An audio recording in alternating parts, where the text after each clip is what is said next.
I am Batman.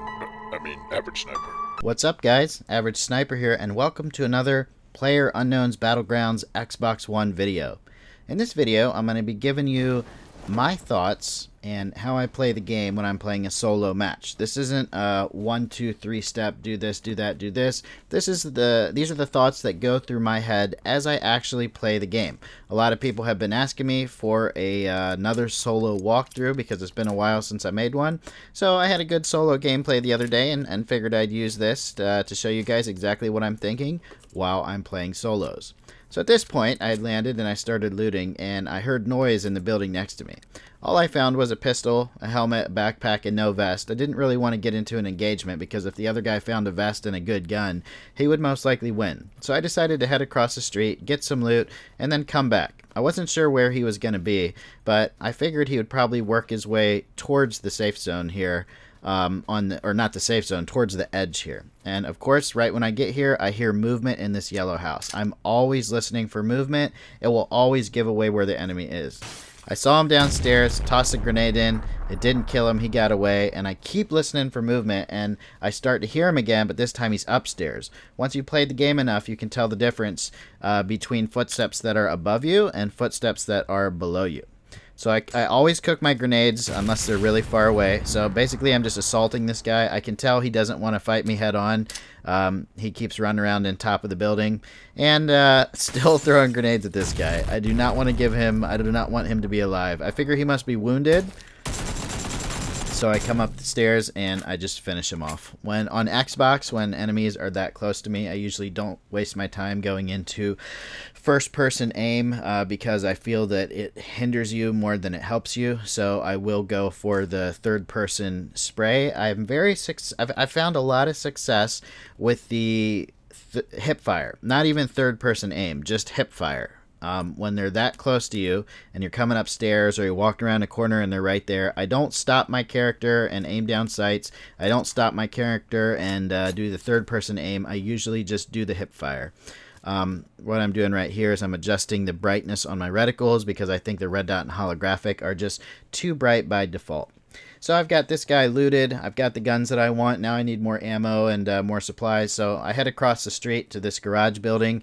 I know there's a car in the garage, so I do have time before the blue gets here to loot a little bit. So I'm just taking my time, picking up ammo. Ammo is huge for me. A lot of people think when they have 90 rounds, they have enough.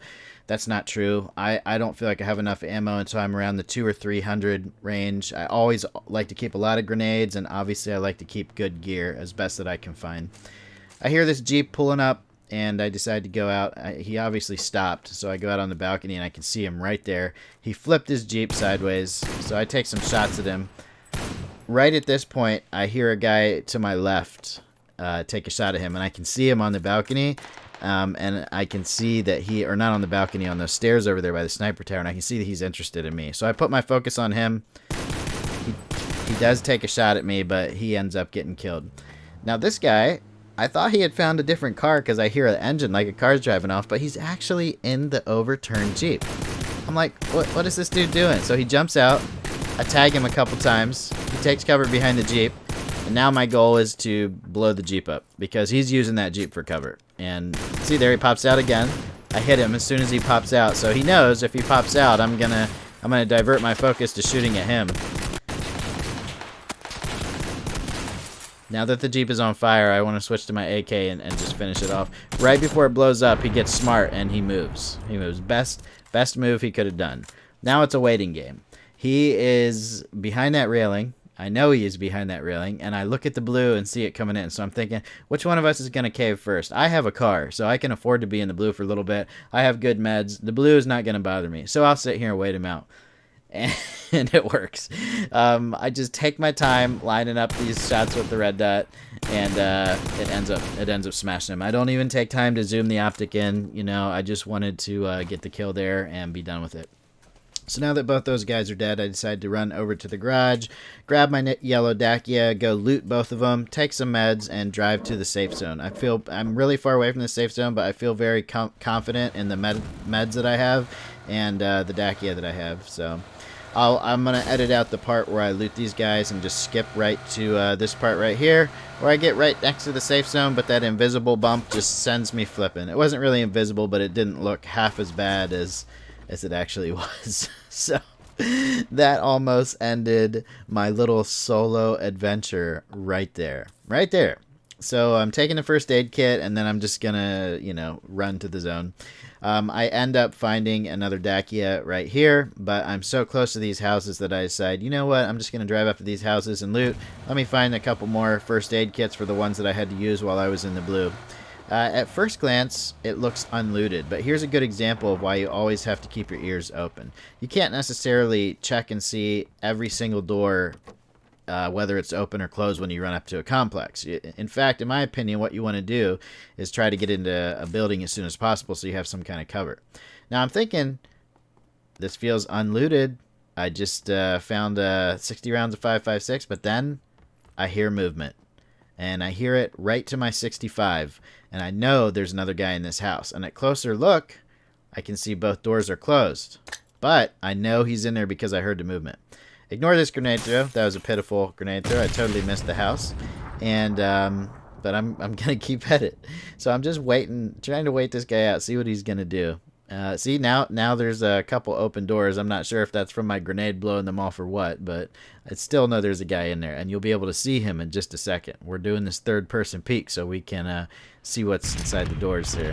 I'm about to throw another grenade downstairs because I think that's where he is, but then I see him upstairs, and I change it, and blows up right in his face. Doesn't even bounce. That was a little bit lucky right there. It almost blew up in my hand because I was planning on throwing it downstairs, but I changed it, and threw it upstairs. I edited out the part where I loot the guy, but I did loot him. He had a lot of good stuff. I ended up getting a lot of ammo. I ended up with a Car 98 sniper rifle. I think I already had that one, though, with a 4x scope.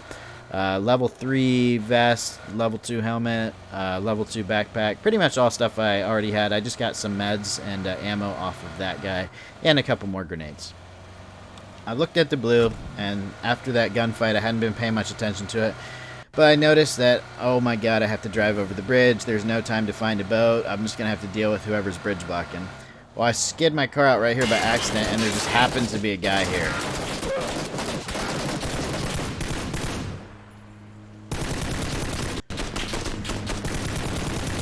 So we end up getting into a little classic Xbox controller potato fight. But in the end, the old hipfire spray, when it gets too close, wins. That works so well. I mean, I like to dance circles around enemies with it sometimes. It works good. Now, there's another guy that was shooting at us right there on the road. You can see him. I just take my time lining up a headshot, take him out with one hit to the head. He must have already been wounded. I don't know why he was running around out there with no cover. I mean, even if you think you got a guy cornered, you still have to have some kind of cover. Otherwise, they can just pop their head out and shoot you. If your whole body's exposed and only their head is exposed, you're most likely gonna die because you have no cover and they have good cover. You have to go for a perfect headshot and they can just light you up. In that case, I did hit the guy in the head, but I could have easily just sprayed him down with chest shots. Now, it doesn't matter what I want to do. I am forced to go over this bridge, and sometimes this is death. But I feel like since the blue is already pushing over the bridge, there probably won't be anybody here bridge blocking because they don't want to get stuck in the blue. I notice a buggy up here, and then I start hearing shots coming at me. I was like, oh boy, was I wrong. Fortunately, this guy couldn't shoot anything to save his life. And I just casually drive right past him, and I find this guy on the bike. When I'm in solo, I can't resist a good car chase. So I figured this guy on the bike can easily get away from me. But I decided to give it the old-fashioned try anyway, and just chase this guy around on the car just to have some fun, see what happens. I'm 7 kills, and I think I'm 7 kills into the game at this point. Maybe 6 kills. 6 kills into the game. I'm feeling like this is a good game, but I'm still wanting to have some fun. So I try to wreck this guy, but he just goes right in the house. Fortunately, I didn't take any damage on that little crash there. I can tell this guy's scared because he just abandoned that gunfight and ran in the house. He's probably hoping that I let him heal. That's not going to happen. I'm not going to let somebody heal after I just shot them. There's another example of the hip fire spray up close. I would say that guy was maybe about 5-6 meters away, if that, and I didn't even aim. I just hip fired him because I knew he was already wounded, and I was just hoping for 1 or 2 more bullets to connect with him and take him out instead of wasting some more time aiming down sights and getting into another Xbox controller potato fight. I edited out the part, a few minutes of this, where I was just kind of waiting in this house. At this point in the game, when the circle is so small and there's 6 people left, everybody's a camper. There's not going to be anybody running around, jumping, trying to get people's attention. Everybody's going to play conservatively, and so do I, because you're this close to the win. Why not go for it, you know? The only reason this guy's running around is because he needs to get to the safe zone. So I take advantage of that, but I real quickly get into a potato situation where I feel like we're both just moving back and forth and missing each other, and I don't want to rely on luck to get that kill. So I run to this tree, and I think, you know what, I can just use this to my advantage. I'm right in the safe zone here. He's got to come directly to me. So I throw a couple grenades up on the only tree he can take cover on, and sure enough, he gets blown the fuck up. Sorry, Joker Suicide. It was a good try. It was definitely a good try. Now I'm a little bit hurt, and I'm kind of anal about having good health when I get into gunfights, but these guys are so close. I just took a painkiller, and I'm like, alright. I see the guy up there. He's obviously shooting at another guy. I don't know how that bullet missed. It must have shot right on the left side of his head. But then I see this guy on the rock that he's shooting at. Just decide to take this guy out. As soon as I do, this other guy that I was sniping at, he just dies in the blue. I watched him die in the blue on that tree. He was either not paying attention to his health, or he was too afraid to run out. Either way, it got him killed. So now I'm going for that full boost bar because there's only 3 alive. So it's a 1v1v1, 2 enemies left. And I can hear somebody throwing grenades to my left. So I decided to run over to this rock and see if I can loot this guy.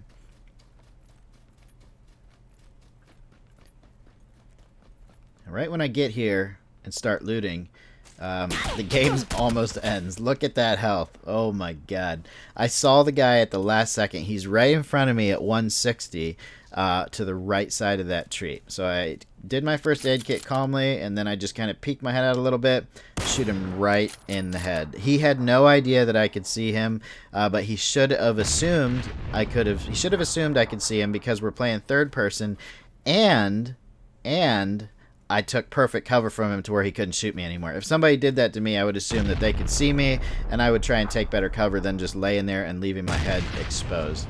Now, I had to go back and pick up a vest. Fortunately, that guy had a damage level 3. My vest got completely shot off. It was a good thing I had a level 3 vest because I was taking a lot of damage in this game. I think if it weren't for that level 3 vest, I would have probably died right there. If that guy had gone for headshots, I definitely would have died. So try to go for the definitely try to go for the headshots if you catch somebody looting, because that could be the difference between life and death. If that guy had done that, the game would have been over right there. I wouldn't have been this far into the game. So now it is a 1v1, and I'm playing very conservatively. I feel like I have the best cover right now because I'm right on the edge of the blue. There's no possible way he can come from behind me, and then I see him. It's one of these guys that just decides, I'm going to chuck grenades everywhere and basically just give away my position. It's pretty easy for me to figure out where people are when they start chucking grenades because you can tell by the bounce. But in this case, I could clearly see the guy. I waited for him to stop moving, went for that headshot. Honestly, there's a couple, there might be some fuckery going on with this because I missed like 3 dead-on headshots on this guy. Maybe he was moving just slightly and I couldn't see it in my screen, but I was definitely going for a headshot every single time I shot at this guy. And you'll see what I mean. Watch this. I tried to juke him out. I go right and then I go left. Now that one, I can kind of tell. I shot that a little low. That one, he moved. I was starting to get pissed. I'm like, bro, like, he's not hitting me, okay? He's not hitting me, but he clearly sees me, and I clearly see him. But he keeps moving, you know? He's not doing himself any favors, because when he does that, he can't get the hit on me. He just evades getting shot in the head. So, at this point, I do get the headshot on him. He gets a chest shot on me, but I got a headshot on him. And he had a level 3 helmet, which means he's got to be at like 10-15% health right now, if that. So I chuck a couple grenades right over to him, force him out, try to go for the full auto spray. It looks like I might have hit him once, but he makes it to that tree. And this is a critical moment where I move up and I take him out with my assault rifle. So I hope this was helpful, guys. That was my thought process the whole game. That's exactly what I was thinking in my head while I played. I hope you enjoyed this, and I'll see you on the next video. Later.